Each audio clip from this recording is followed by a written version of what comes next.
这是火箭最不想打的比赛，明明只是用裤裆擦了一下球杆，不仅要被女神冤枉在耍流氓，而且面对塔布的一击紧迫，甚至赛后还有可能会被罚款。火箭的委屈此时全部写在脸上，真是万万没想到，原来在你心里我是这个形象，那就只能把这一腔怒全部发泄在这个乱局之上。这是2013年世锦赛，满桌散落的红球不是贴库，就是互相牵制，而且6颗彩球就有5颗不在点位。但是天才就是天才，1年养猪的休赛期，不仅状态没有丝毫下滑，而且刚一回归就先从世界第一手里抢下大师赛冠军，紧接着世锦赛也是轻松夺冠，如此前无古人的壮举，除了火箭，就只能是奥沙利文。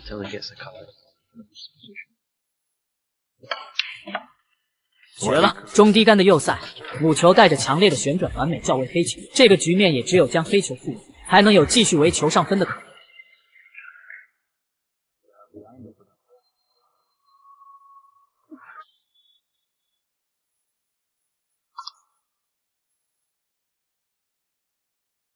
注意看火箭在擦拭球杆，而他这样的动作后面还有很多次，也许是现场太过潮湿，也可能是太久没有比赛。总之这次被自己的女神冤枉，火箭确实心都碎了。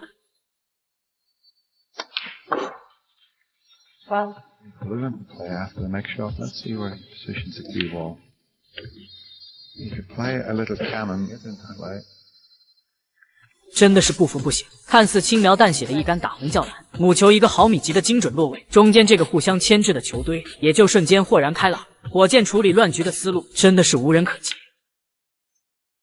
It's amazing. Just that little nudge of the red has opened the frame up completely now. 45 ahead. Should secure the opening frame from here.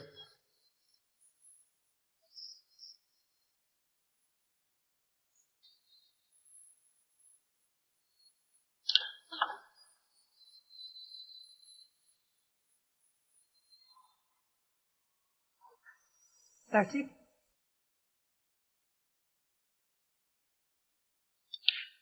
短短几分钟的时间，这已经是第4次摆弄球杆了。好在世台联最后并没有罚款，不然本来就缺钱才回来比赛的火箭，一不开心就真的不玩了。而休息区的小特就更加无辜，作为自己从小到大的偶像，他自然比谁都更加清楚，受委屈的火箭火力全开会有多么恐怖。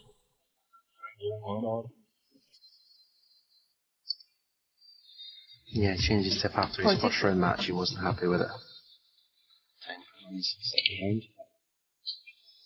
Stalin Carter. Frame safe. 49.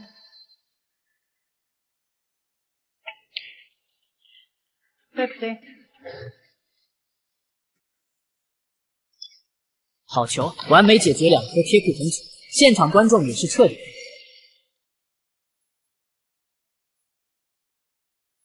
Looks as if he's going to carry on as he did against Stuart Bingham. He looked in fine form. 视觉效果直接拉满，但是球运实在有点欠缺，剩下的2颗红球都难度不小。看看火箭还有没有继续清台的欲望。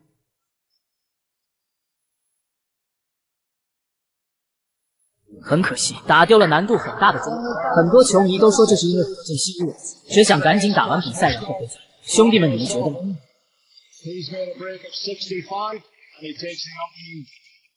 这是火箭极其罕见的开球没，当母球3库回防没能紧贴库边，他就立刻顿感不妙，并且驻足观察，因为露出的这个长台，赛大师或许不会去拼，但眼前这个00后中国小将，不仅整场比赛都一直压制自己，而且球风更是异常凶猛，以至于火箭端起这个茶杯，一喝就是一整局。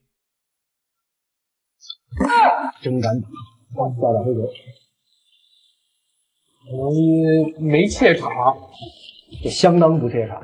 说起范正一这个名字，可能熟悉的人并不多，因为截至这场比赛之前，他4年职业生涯总共赢下的比赛都还没有火箭拿下的决赛次数多，可以说完全不是一个量级的选手。但是面对斯诺克第一人，不仅整场决赛能一路领先火箭，而且出杆坚决果断，甚至赢下最后的冠军。这一局比赛就是整场最有力的缩影。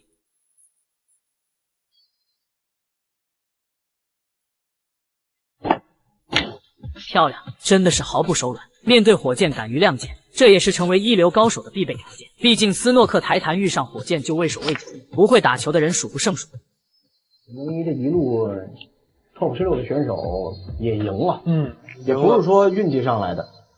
对，如果要真说晋级到决赛这个过程上来说的话，这个范正一的晋级之路的含金量比奥沙利文还要高一点啊。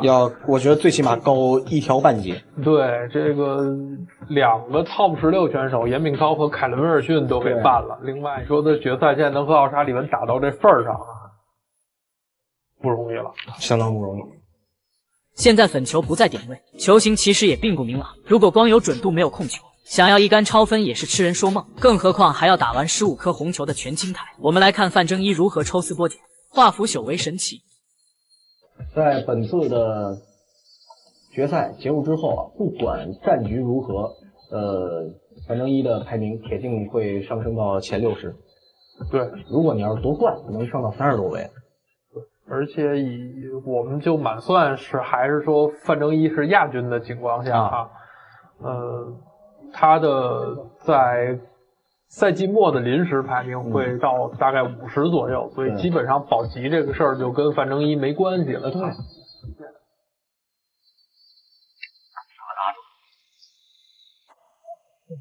单法碰一下黄球还能有，虽然说这个效果也不是特别理想啊。范正一，黑龙江人，同样的，梁文博也是黑龙江人，相当于这回4强俩黑龙江人。对，差点啊，这个当然也确实是梁文博碰上奥沙利文了。你说换一个对手吧，没准儿决赛还有机会。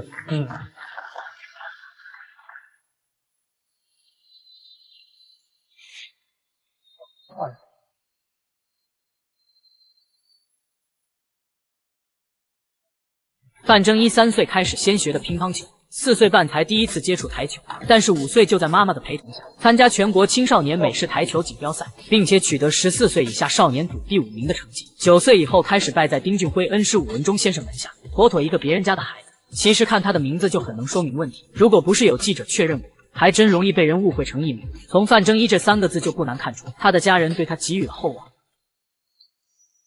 一库。如此无奈的火箭实属罕见，虽然他也不能保证每次都赢，但是只让他打了一杆开球的比赛，确实屈指可数。更夸张的是，整场比赛火箭的比分就没领先过。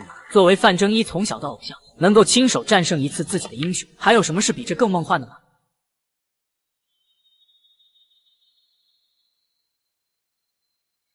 还是有难度啊，超分前这个球台上，你给奥沙利文只留一个死球的话，是在胡老师的这个清台能力范围里的。对，可以，平反，最起码我有衔接。对，打下就超了嘛。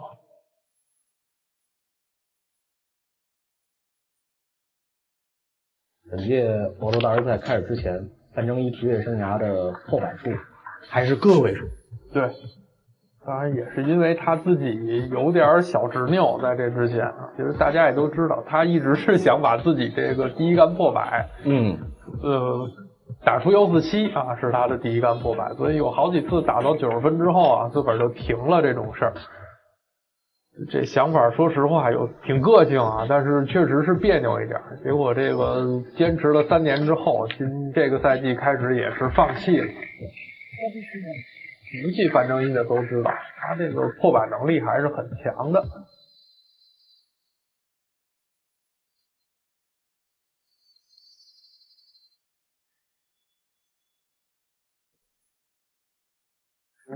其实大家也都知道了，范正一也是在谢菲尔德的维多利亚斯诺克学院来训练，就他和严炳涛啊，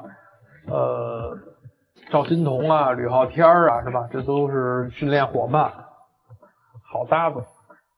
范正一算是长台和防守俱佳，尤其是防守必须称赞，他的控球在同龄人中算是佼佼者。不过缺点也非常致命，他的全盘规划真的一言难尽，有时候很好的球型，因为一杆思路断电，导致进攻各种不顺。但是总而言之，范正一不论身处怎样的逆境，始终能给人波澜不惊的感觉。假以时日，必成大器。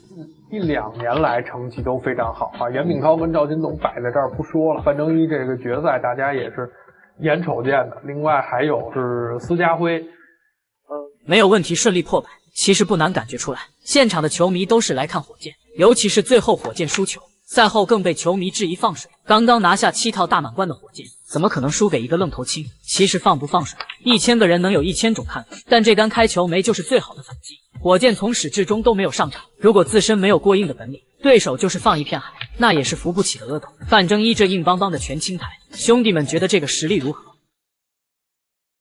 也这是有机会是一全青台破百。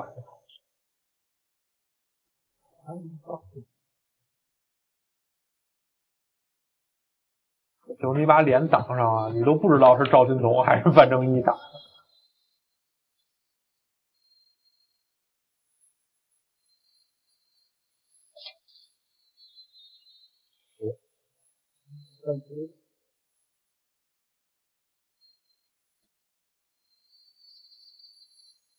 全青台。